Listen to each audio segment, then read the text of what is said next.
Bro, 1929 में मंदी आई और जर्मनी की हालत शादियों में बची हुई पानी पूरी जैसी हो गई। बिल्कुल फटी पड़ी थी। बेरोजगारी इतनी थी कि लोग फ्री की चाय पिलाने पर भी खुश हो जाते थे। और दूसरी तरफ यहूदी लोग रोल्स रॉयस में घूम रहे थे, चिकन बाटी ठूंस रहे थे। अब यहां पर हमारा लौंडा चिटलर एंट्री मारता है। इसने फुल जंतर मंतर वाला भाषण मारा। हर घर में दूध और ब्रेड होगी। भाई, जनता तो पेट भरने के चक्कर में इस पे फुल भरोसा कर गई और 650 लाख वोट पटक दिए। अब चिटलर का दिमाग सटक गया।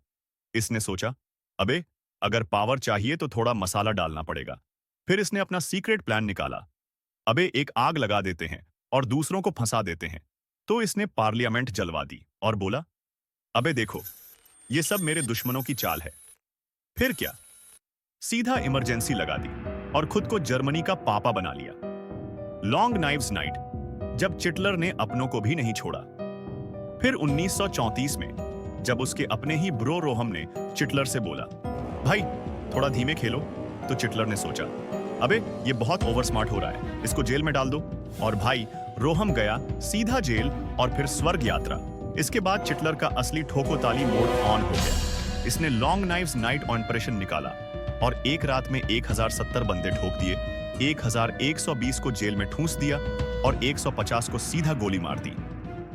अब जर्मनी में चिटलर अकेला राजा बन चुका था। राष्ट्रपति भी गया, चांसलर भी गया और चिटलर बोला, अबे सबको हटाओ, अब से मैं ही फ्यूरर हूं। चिटलर का पैसा, पावर और पागलपन।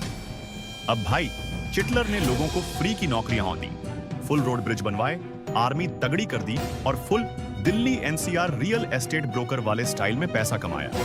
लेकिन दिक्कत यह थी कि जर्मनी पे कर्ज 374 अरब का हो चुका था। अब चिटलर ने सोचा, अबे ईएमआई कैसे चुकानी है। फिर इसने सबसे खतरनाक आइडिया निकाला, युद्ध छेड़ दो। और बस फिर क्या, चिटलर का खोपड़ा गर्म हुआ और वर्ल्ड वॉर चालू। बाकी की